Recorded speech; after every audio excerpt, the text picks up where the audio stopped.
Patchwork Heart Ministry and Fiat Ministry Network invite you to discover your mission. A brand new in-depth monthly video series featuring engaging Catholic speakers who will challenge you to live your life abundantly. For only $25 a month, you will receive a personal monthly mission, including 3 full-length inspirational talks that build upon a new theme each month. Sign up for the Discover Your Mission tier at patreon.com/patchworkheartministry today.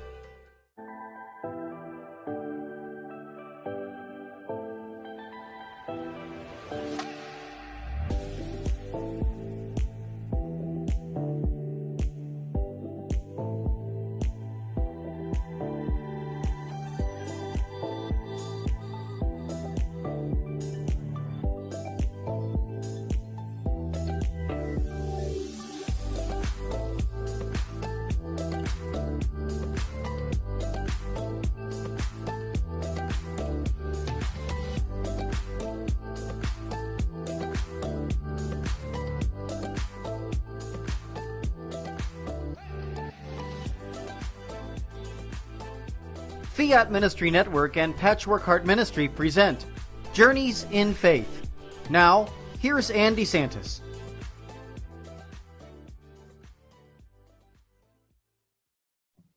Hi, welcome to Journeys in Faith here on Fiat Ministry Network on this Friday evening. Thank you so much for joining us. And we have an amazing guest this time, as we always do, but we're very especially blessed on this evening that we have Father Frank Pavone from Priests for Life and endabortion.us. Father, thank you so much for joining us on Journeys in Faith. It's great to be here. Thanks so much. Yes. Now, you were a guest also on the podcast that I do with Bill Snyder called the Sowing Hope podcast, and also with the St. Raymond Donatus Foundation, where I'm the director. So I thought we could just start out with a little bit about your story. I know that you've told that to us before, but not on this show. We'd love to hear how you got involved in the pro-life movement. I was a teenager in a public high school, and it was the 3rd year since Roe versus Wade. Roe versus Wade, which legalized abortion in America, was handed down in 1973. I was a senior in 1976 and heard that our town was having a bus go to Washington, D.C. for the March for Life. And so I decided to go together with, my mom was going and a few other people from our church. So we went. And that event really awakened my conscience about the abortion issue and about the pro-life movement. And I saw the movement right before my eyes in all its diversity and its size. It was truly impressive. And from that point on, I started paying more attention to abortion. And the more I learned about it, the more alarmed I became that we were allowing the killing of babies. And so I got involved little by little in the various activities of the pro-life movement in my home community and eventually beyond. But that was that event, and this is true for many people, events like that really are the spark that get people interested in this movement. Yeah, it's amazing. I've been following you for years, not only on social media, but just in general, because you've been involved in it for so many years, and I just commend you. Now, I have to also mention the fact that I know that you recently had a little health crisis there. You did have surgery. I just want to offer you our well wishes, and good to see that you're looking amazing. And well, how are you thank doing? you. Yeah, how are you doing? Oh, I'm doing great. I had a valve repair, heart surgery. My mitral valve had to be repaired, and I'm sure many of our listeners have either gone through this or know somebody who has done so. Fortunately for me, there was no incident that occurred. I didn't have any symptoms. It was just as a result of a normal annual physical that I found out the need for the repair for that valve. So everything went well. doctors are very pleased. Technically now, as I'm speaking to you now, I'm still within my recovery period. I have a couple more weeks to go, but the doctors are very happy with how everything has turned out. And they told me, at the end of this, you're going to have even more energy than you did before. So I said, wow, that's really good news, because I've never had a problem having energy. So it's all for, when I was coming out of anesthesia after the heart surgery, the first thing I said to my close colleagues who were there at the hospital is, I said, for the unborn. We are doing this. We are getting strong. We are getting better. We are taking care of ourselves for the sake of the unborn. Thank you so much. And I have to tell you that you have motivated me to become involved in the pro-life movement in my area. I'm in the greater Philadelphia area and connected with an organization called the Pro-Life Union of Greater Philadelphia. I'm sure you probably know of them. Yes. Yeah, Sure they're do. doing great work in our area, and have gotten me involved in the sidewalk servants with Dr. Monique Ribeiro, Oh, who yes. is also doing incredible work, having all of us, go to those abortion facilities and praying and being there for those people, just to simply be a presence, a loving presence, and praying and offering our sacrifices for the unborn, and also for the mothers, fathers, and the families. Let's talk a little bit about that, because you have seen so much over the years with people who are doing the same kind of work. What has that been like for you? Love and presence are very, very closely related. When we love someone, we draw close to them. God, in loving us, becomes present to us even physically. And we know in the incarnation, and then, of course, in the sacrament of his body and blood. So we have this reality in front of us all the time, love and presence. So if we love the children in the womb, if they are our youngest, most defenseless neighbors, then we have to ask, how can we be present to them? And how can we stop this killing of them by abortion? Well, we know where the abortions are happening. We know when they are happening. They're publicly advertised in these public facilities, these abortion facilities. So we go there. We go there to provide hope for the moms, the dads, the grandparents, the people who are coming there thinking that they're solving a problem, although they're not really convinced of it, though. They're doing this out of despair. They're doing this because, not out of freedom of choice, but because they feel they have no freedom and no choice. And so we go there to be a sign of hope, to be a presence motivated by love, to say, we can help you. And as you say, over all these years, over all these decades of my own involvement in the pro-life movement, I have seen this so clearly in every town and city and village across America where I've gone to pray. I've prayed in front of almost every abortion facility in America. And without fail, I have seen there at these places this loving presence, people who care, people who are there to offer alternatives to abortion, people who are there ready to say to these moms and these dads, if you don't want the baby, give the baby to us. Or if you want help to raise that child, come to us. We're here for you.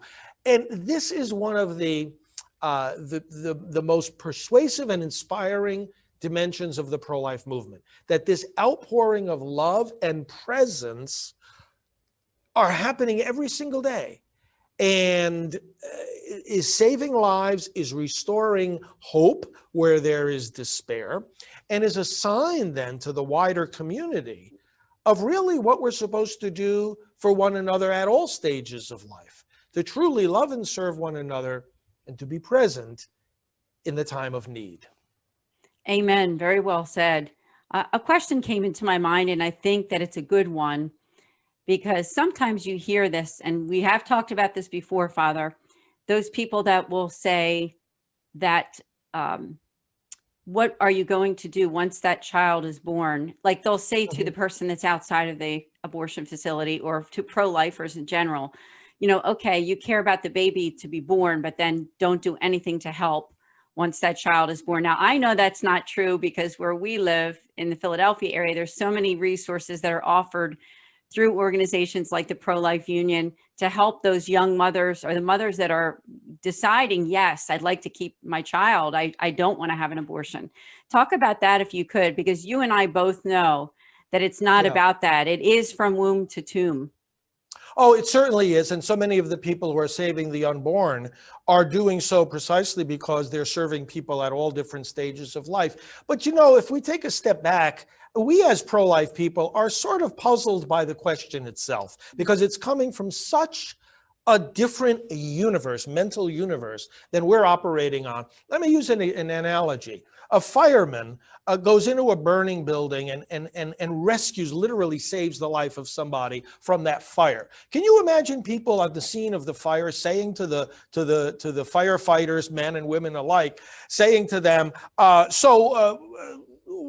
are you doing for these people after you save them from the fire? Or emergency medical technicians, you know, they're intervening to save someone's life who's having some kind of life-threatening emergency. So what do you people do after you save them from the heart attack? It's like, where in the world is this question even coming from? Don't people realize that the value of saving someone's life is that you have given them everything that follows after that? What are you doing for the baby after you save the baby's life? Well, I've given them everything else. How are they going to graduate high school? How are they going to get married? How are they going to have their first child? How are they going to enjoy, you know, getting their first job or succeeding in their career? You save someone's life, you're giving them everything. Mm. So I think we have to start with that perspective. And then, as you said, and as we all know in the pro-life movement, we are a movement of service. And the people who are saving lives are doing it because they know that that's a valuable thing to do all the time. And in whatever way they can, everybody has his or her own calling and profession. In whatever way they can, they're serving people in so many different circumstances. Yes, absolutely. I agree with you. And I'm glad we talked about that because I think that's a question that a lot of people get, you know, people who are involved in pro-life and even people who are on the other side who think those questions and they still want that one answered. So I thank you for that.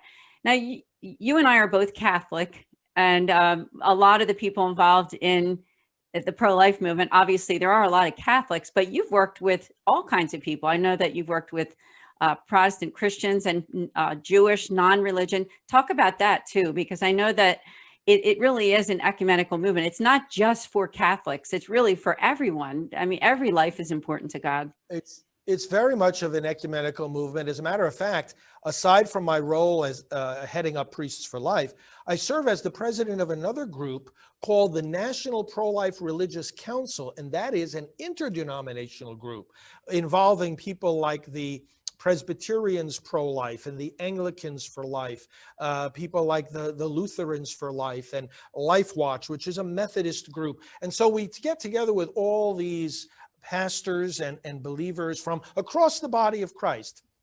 The reason that the pro-life movement is so diverse is, first of all, it's a movement that is based on, not primarily on our religion, but on our humanity. We want to save children in need. And that's a basic human instinct. A baby is in danger.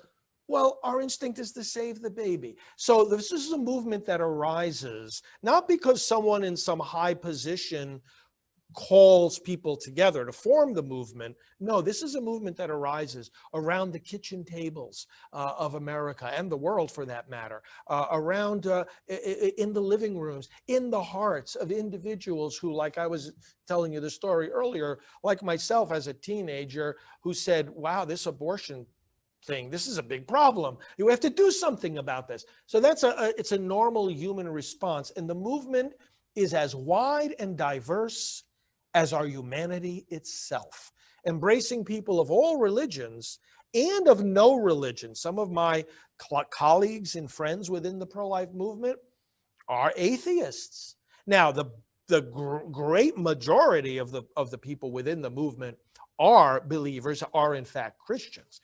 But there are even atheists who will say, look, I don't know about God, but I can tell you that baby is real and it's wrong to kill that baby. And in fact, some of there are pro-life atheist organizations, and one of their mottos is, you know, we atheists ought to be the most pro-life of everybody, because for us, this life is all you get. So, they understand. They understand the need to save these lives, and they are willing to join hands together with us who are believers. That's one of the things we should rejoice in this movement, that it is so diverse. Again, simply because it's so basic. It is so basic. And it is a gift given to us, that gift of life, and everyone deserves it. So I thank you Yes. for sharing on that.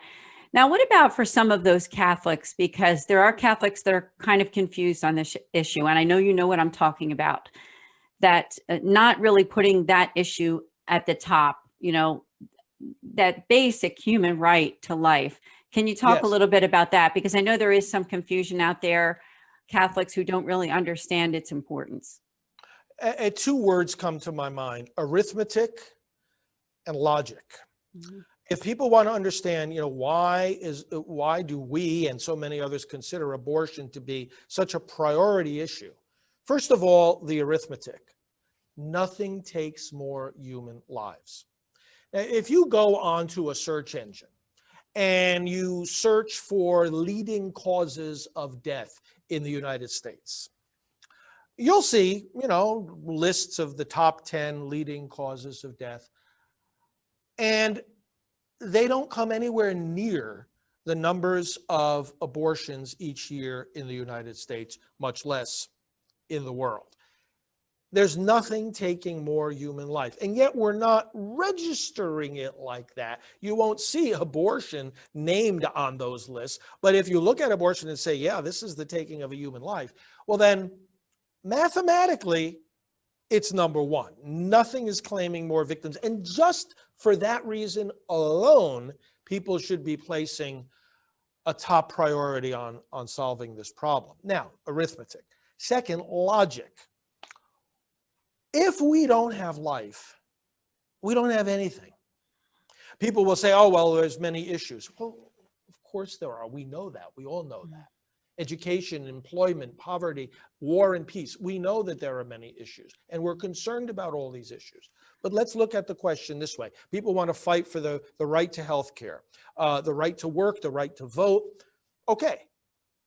Take away a baby's life in the womb, and you've taken away her education. You've taken away her health care. You've taken away her right to vote.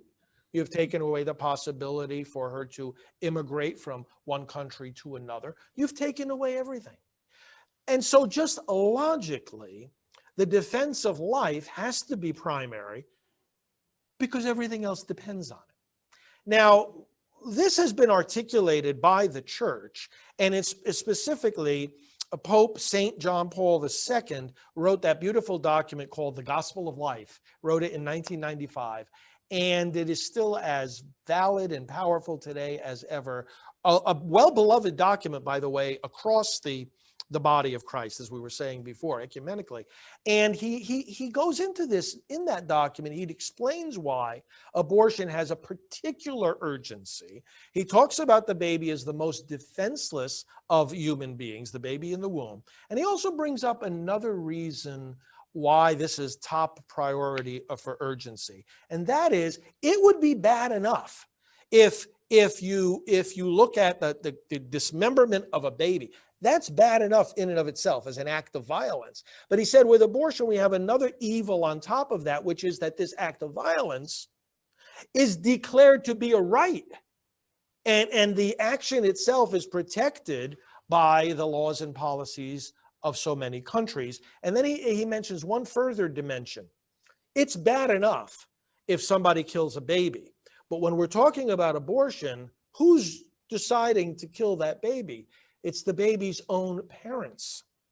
And so you have something that is an evil already in and of itself, but now it's compounded by the fact that the violence is being carried out within the context of the family, which is the sanctuary of life, and the perpetrator is the closest relative of that child. So for these and for many other reasons, yes, it's very true to say the number one moral issue of our day truly is abortion.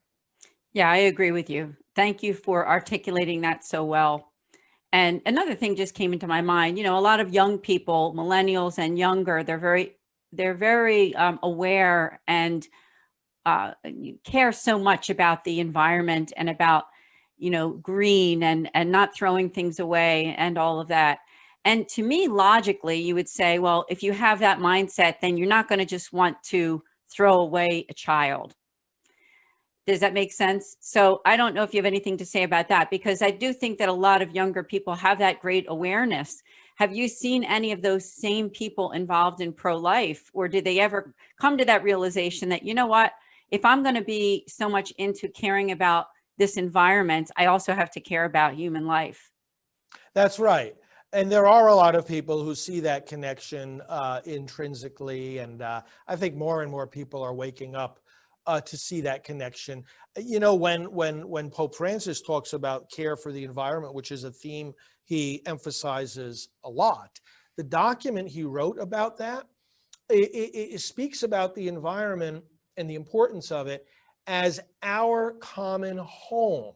And this is an important insight, because he's putting the importance of creation and the environment as something resting on and deriving from the importance and sanctity of human life.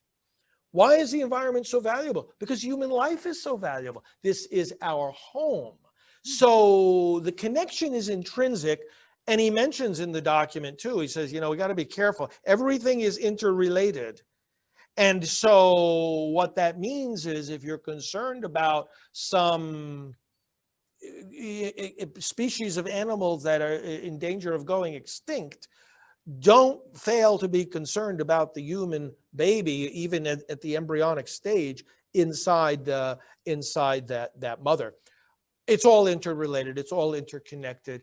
And unfortunately, many people are focused on one issue, like as you bring up the environment, and are blind or oblivious to the fundamental right to life.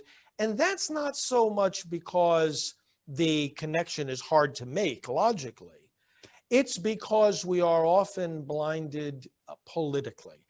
In other words, the interaction that we have with people, with certain groups, or certain organizations, people have to be able to distinguish the issues themselves from the messages that we're getting and the priorities that are being fed to us by the different groups to which we belong. And sometimes we have to take a step back and say, I'm concerned about this issue because of the issue.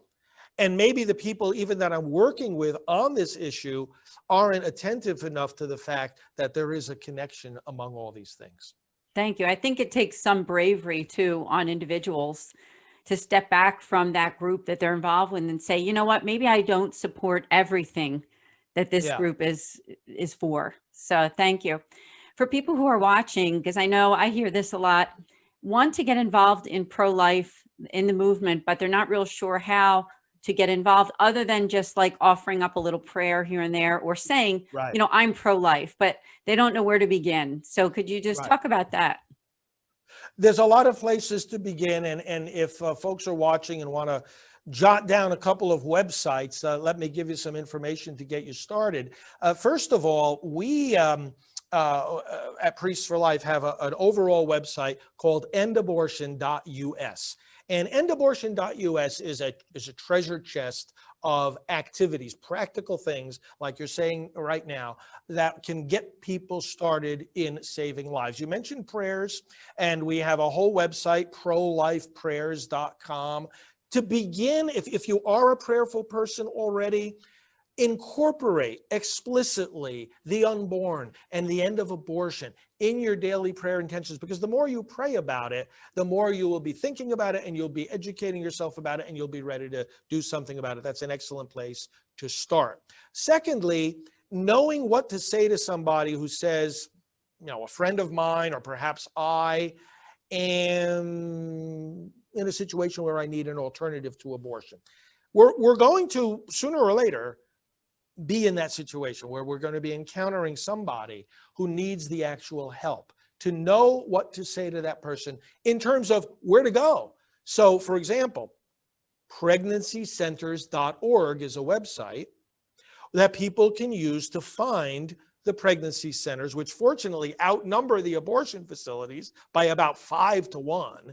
The places where people can find alternatives to abortion are everywhere. Look them up at pregnancycenters.org. You know somebody who's thinking about having an abortion, maybe she doesn't know what to do, where to turn, refer her there. You'll be saving a life. People who have had abortions and have the pain, have the sorrow as a result, abortionforgiveness.com, another key website to find that help. I mean, people who just by knowing those two websites, pregnancycenters.org, abortionforgiveness.com, you can be doing an immense amount of good, saving lives, healing hearts, bringing people the help they need. Then, of course, there's speaking up, reading, keeping ourselves informed.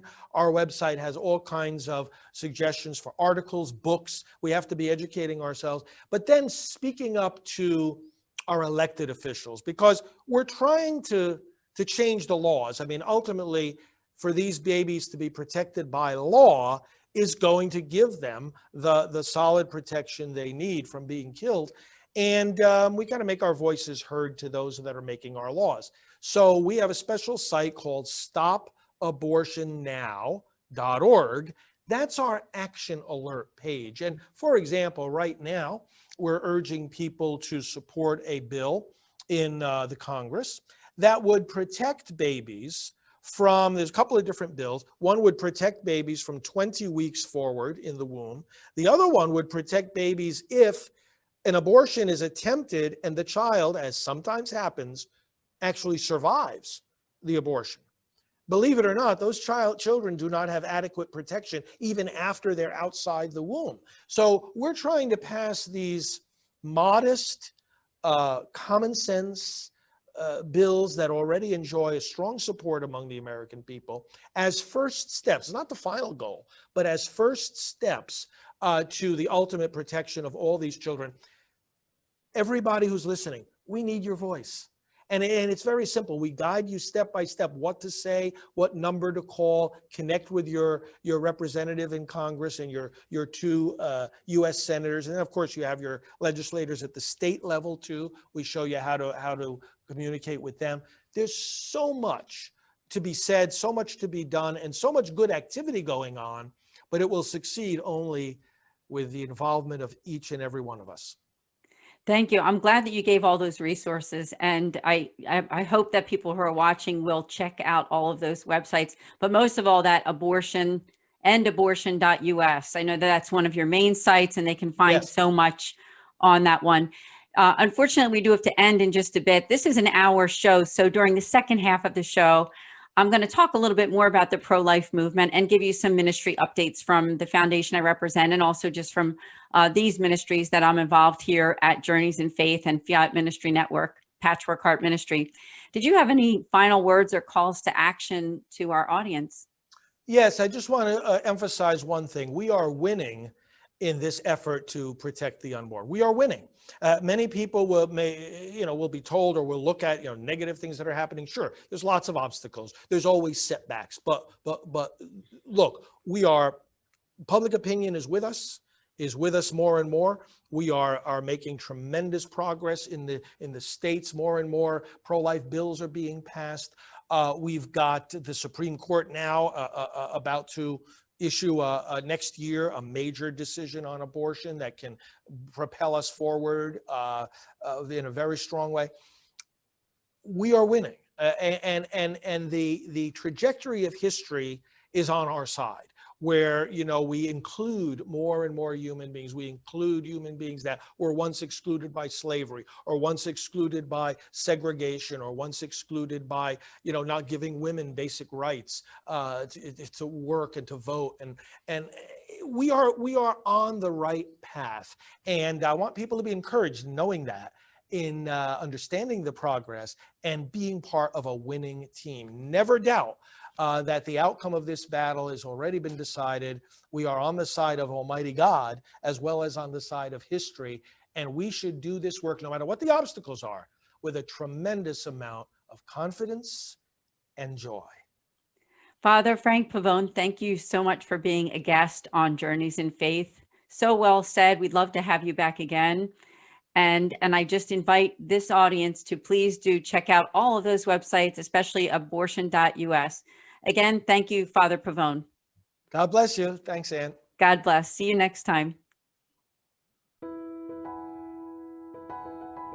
Hi, my name is Ann DeSantis, and I'm the director for the St. Raymond Nonatus Foundation for Freedom, Family, and Faith. You can learn about us on our website at nonatus.org. I'm here to tell you today about two great podcasts that I hope that you will tune in. The first Tuesday of every month at 8 o'clock, we have a podcast specifically for Catholics affected by divorce. From 8 to 9 p.m. Eastern, go to Philly Nonatus on YouTube to subscribe. In addition, we also have a podcast the last Thursday of every month. That's also at 8 o'clock Eastern Time for 1 hour. And that one is for families in crisis. We have some really great guests coming up soon, so hope to see you then. Please also consider the fact that you can make spiritual direction appointments with us with our spiritual moderator. All you need to do is go to our website on the contact form and just reach out to us. We'd be happy to hear from you and look forward to setting up an appointment. So we'd love to connect with you. Please share this video and let people know that we're there for families affected by divorce and also families in crisis. Thank you.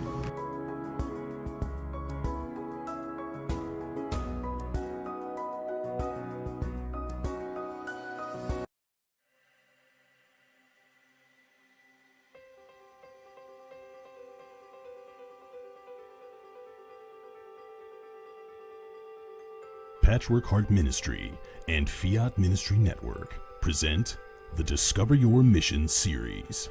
Now, I had been brought up without any prayer, without Bible, without church, nothing of that kind.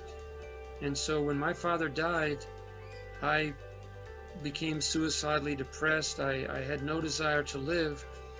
And yet, by the grace of God, whenever I got to the point of actually taking my life, I always had this interior conviction that if I took my life, I would simply find it again on the other side, and it would be permanent misery. But it wasn't until I became a wife and a mother, and I began to try and pass my faith on to my children, that I realized that everything I knew about Jesus was memorized doctrine. I was a good man, I was a good father, I was instilling the sacraments into my family. I was definitely not intentional. I was stuck broke in my faith. But what kind of strength did he have? Jackie did not just have a strength of body or baseball skill. He had a strength inside of his spirit, a courageous meekness that empowered him to play the game. And I tell him what is going on with me, and he's like, oh, okay. And I'm like, no, I think this is like some sort of miracle, dude. And he's like, okay, of course, but I'll believe it when I see it. Honey, you've been trying to quit, and you've been saying this and saying that, and his big line to me is, you shouldn't say things, because I never follow through on them. And so this was week after week, month after month. He is looking at me like, this is a miracle. There is no way that you, on your own, could have done this. So we are called to sing. All of us are called to sing. All of us are called to express ourselves and join our voice into the unity of the church. Often with my choirs, I ask them to listen to each other, to listen to the sound that they make together as one. That's what we're aiming for. Through the harmony or unison, we're aiming for a one sound. You need to decide, what are you going to participate in? Are you going to participate in the historic Christian idea of the altar of sacrifice, which is in the Eucharist, or not?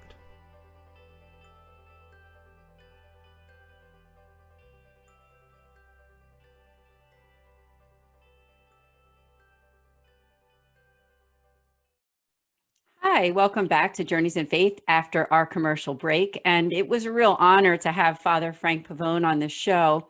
And again, his two main websites are priestforlife.org, and the other one is endabortion.us. So be sure to check out those two websites and connect with him on social media.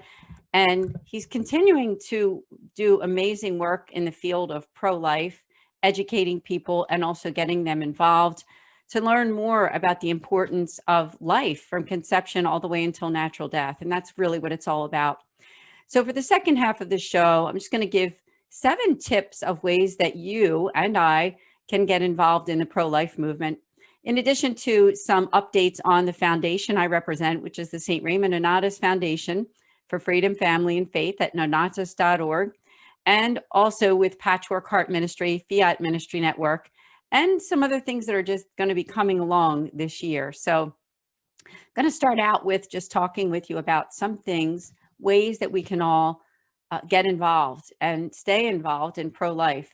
And the number one way is to pray, and just to remember that those prayers that you offer for the unborn, for mothers, for fathers, for families really do make a difference. I know that there's special rosaries that you can pray that are specifically for the unborn, and be sure to check that out on Father Pavone's website at priestforlife.org. I'm sure that there's some information there. But that's probably the biggest way that what we can all do simply is just offering those daily prayers, making sacrifices for the unborn. Second way I have is not to be afraid to go public with your friends, with your family, that you are pro-life. I think sometimes we can get scared that, what will people think of me if I make this known? Because we live in a culture that is not honoring life. We live in a culture that is not, is saying that it's better to be independent and to do what you want. It's more of, I guess, that selfish mentality in some ways. But when you decide on your own, in your thoughts, in your prayers, in your interactions with others, that you want to make that stand and be pro-life. And that could be starting out with, as I said, that prayer life, and just offering those prayers for those unborn babies, for those families that really need those prayers, that support. So that's probably one of the second ways that you can get involved. Next I have is to find out where you can volunteer. Now, I live in the greater Philadelphia area, and we have an organization here called the Pro-Life Union of Greater Philadelphia. I've talked about it before on this show, and in fact, even hosted guests on Journeys in Faith and on our podcast, Sowing Hope. And if you would simply go to the website, it's the prolifeunion.org. Again, prolifeunion.org. Check it out, learn about opportunities that are there. And you can also learn about an organization called Sidewalk Servants. One of my former guests here on the show was Dr. Monique Ribeiro. And Dr. Monique Ribeiro is heading up organizing, having people go to some of those large abortion facilities in Philadelphia, in the area that I live in, and taking the time to pray for 1 or 2 hours. Now, that is a peaceful event. That is something that is not confrontational. It is simply being there, your presence. Your presence there means so much, aside from even saying anything. Of course, you can always offer materials and leaflets and some information so that people can learn about the pregnancy hotlines and crisis pregnancy centers. And that's always a good thing, is just bringing that information to those moms so they know that there is an alternative to abortion. So that's another way that you can get involved, is just checking out, learning in your area. Everybody, wherever you live, there is some kind of pro-life presence, even if it isn't directly in your own town. Like I'm in the Philadelphia area, but in the suburbs. So our main organizations are located to cover that whole greater Philadelphia area. So I do encourage you to check that out. Another way to get involved is to consider joining one of those organizations like 40 Days for Life, that you can actually go to a facility and pray. And it's not usually that much of a time commitment, maybe once a month, or however often you can do it. And they usually recommend that you go in twos. It's just part of the safety issues there too, is making sure that there's somebody there with you. So I would say that consider doing it, consider at least learning about, a way that you can get involved. And again, you can check out that website at prolifeunion.org, even if you're not in the Philadelphia area, and just learn how that all works of getting involved, and 40 Days for Life as well. When we talk about pro-life, and that is number 5 on my list here of the 7 ways to get involved in pro-life, it really is womb to tomb. So, we care about life all the way from conception into natural death.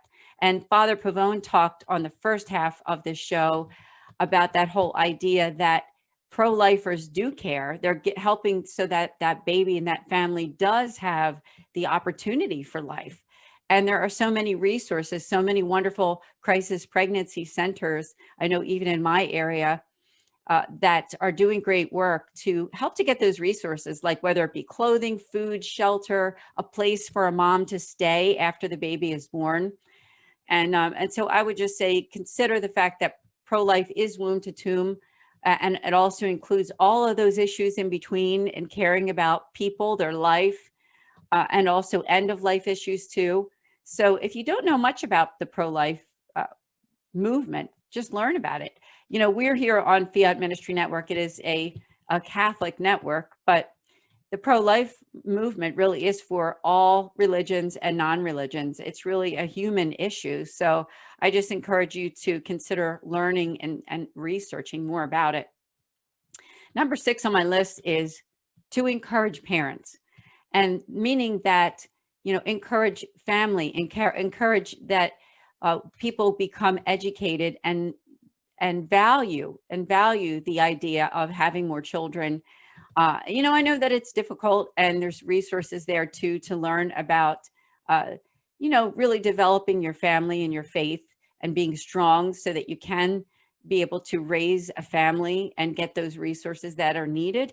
But encouraging young people and families through the church. I know there's a lot of organizations through the Catholic Church, through other organizations, nonprofits, other churches, learning about ways that families can be supported. And one of those ways I will mention is an organization like the one that I represent, which is the St. Raymond Nonatus Foundation.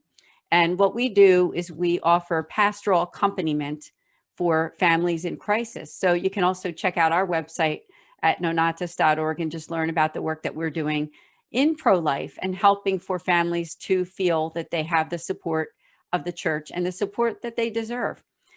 Number 7 on my list is to educate. And I know I kind of alluded to that during this list, but educating people about what it really means to be pro-life. It really is the fact of allowing that child to have the opportunity, a gift from God, which is life, and not cutting that life off, and that it does begin at conception. The best place to go to learn about that, of course, as Father Pavone said, is endabortion.us, and also priestsforlife.org. So check those out, learn about it, pray about it, and just ponder, what can you do? The first step, as I said at the beginning, is pray. So just offer those prayers. I also wanted to give you an update on the foundation that I represent, which is the St. Raymond Nonatus Foundation, as I said, at nonatus.org, and wanted to tell you what we offer. So if you're watching and you are a family in crisis, or you know someone who is, what we do is offer, we say 4 Ps. Now, I'll tell you what they are. First is prayer. We are founded by the Mercedarian Religious Order, and we were founded in 2015 with the idea of making outreach to those families who are in crisis, letting them know that the church is there for them, and we're there for you. That, the church is a field hospital, as Pope Francis has said before, and that's what we're doing. We're offering that accompaniment so that you and your family will get the resources, the help, and the support that you need. So that's the number 1 thing that we offer, is prayer, ongoing prayer. The next thing that we offer are podcasts and videos. Now, we do have our own YouTube channel. It's called Philly Nonatus. And all you need to do is just go to YouTube and key that right into the search engine and find out. I would ask you to subscribe. We have some beautiful podcasts there. both for families affected by divorce and also for families in crisis. Now, on that note, I want to tell you about a special series that we've done over this last year. And it's with my friend Rose Sweet. She might even be watching right now.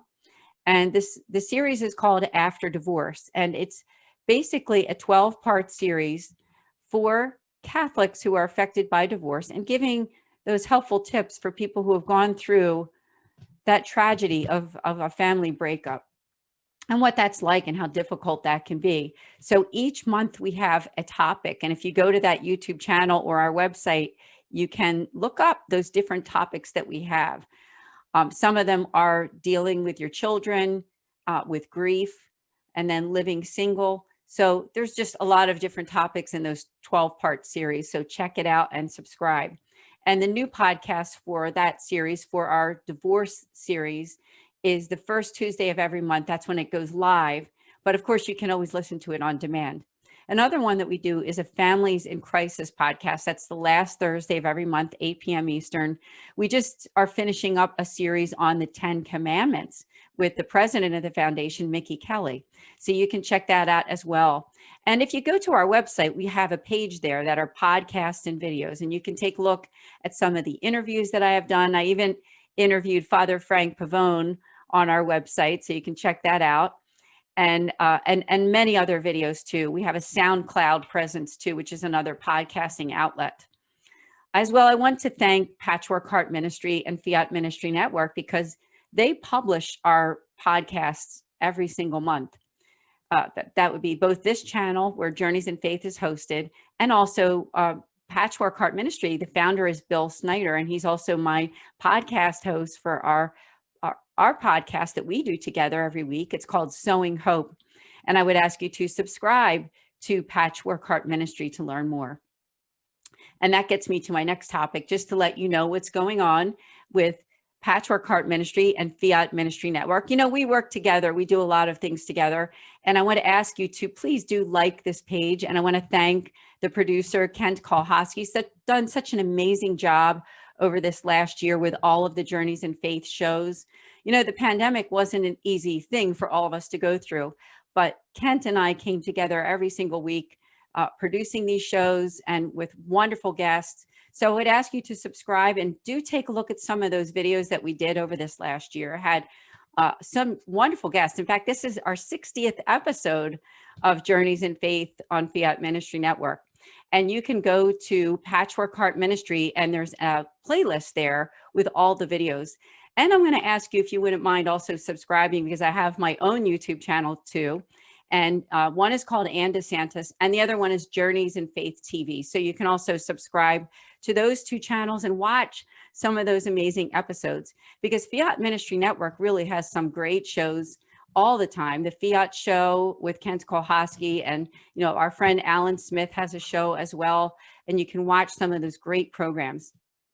And Patchwork Heart Ministry, as I mentioned, the Sowing Hope podcast is live every single Tuesday and Thursday at 6 p.m. for a live podcast with amazing guests. We're going to be with you all summer long and into the fall, Bill Snyder and I. And also, you know, those are also on the other podcasting outlets too, like Podbean and Apple Podcasts. So definitely check those out. Now, I have to mention too that we are going to be taking a break from Journeys in Faith just for the summer. Here, I'm taping this here in June of 2021. So we're not going to be doing any new shows this summer, but we will be back again in the fall. So definitely keep an eye out, and inviting you to that if you have a need for producing of wonderful videos that you want to get in touch with Fiat Ministry Network, it's simply message Kent Kolhosky and he can, you know, talk to you about some of the opportunities that he might have, that if you would like to produce something for your nonprofit organization. And he can give you all those details. And just want to thank him again and thank Jennifer Sinclair, who's another friend of the network, who shares a lot of our podcasts. And we really have a wonderful group of friends here at Patchwork Heart Ministry, Fiat Ministry Network, and also the St. Raymond and Otis Foundation for Freedom, Family, and Faith, doing amazing work. Now, I have two more things that I want to talk to you about before the end of the show.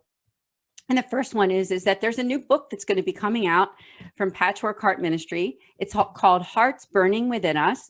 And the contributors, the authors for the book are Bill Snyder, myself, Maggie Riggins, and Jen Sotherton. And the topic of the book are questions from college age students answering their questions of faith. You know, it's going to be coming out soon in 2021, probably this summer. So keep an eye out at Patchwork Heart Ministry for the book called Hearts Burning Within Us by Charis Publishing. And on that note, too, I have my own book that's just been published, and it's called Love and Care for the Marginalized, 40 Meditations for Catholics. It's available on Amazon. It's also through, of course, Charis Publishing, which I've mentioned before. And again, Love and Care for the Marginalized. It's 40 meditations. Really, they're meditations that come from popes, saints, religious leaders, people of faith. Some are even my own movies. And each day there is a reflection, a prayer, and a call to action, along with a quote. And the book is meant to be read over and over. It's just 40 meditations. It's a relatively short book, but it's meant to help you grow in your faith, to have that realization about people who really need more love and support. And, you know, that's part of what it means to be Catholic, is that being able to offer our love, prayer, support for those who don't have the support that they deserve. And that's what it really means to help the marginalized. And the marginalized are really with us in everyday life. They're with us in our homes, extended families, neighborhoods, schools, workplaces, and even in our churches. So keep your eye out for those people, because they're there, and God really does want us to make outreach to them. So I think for me, that's pretty much the updates that I want to offer to you on the show, what's going on. But most of all, I want to thank Father Frank Pavone of Priests for Life and EndAbortion.us for joining us on this show. It's really been my honor to be with all of you, and I hope you have a beautiful summer, as this will be, as I said, the last show that we'll be doing until the fall.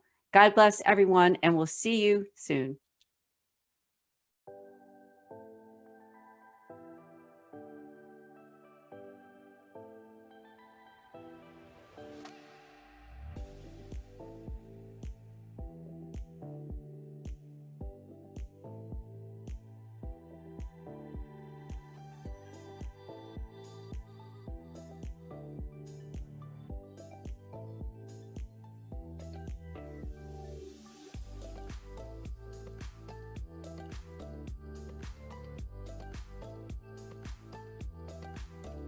Journeys of Faith is a production of Fiat Ministry Network and Patchwork Heart Ministry. For more information about Journeys of Faith, email info@fiatministrynetwork.tv. And be sure to friend, follow, and like us on social media. Just search Journeys in Faith with Ann DeSantis.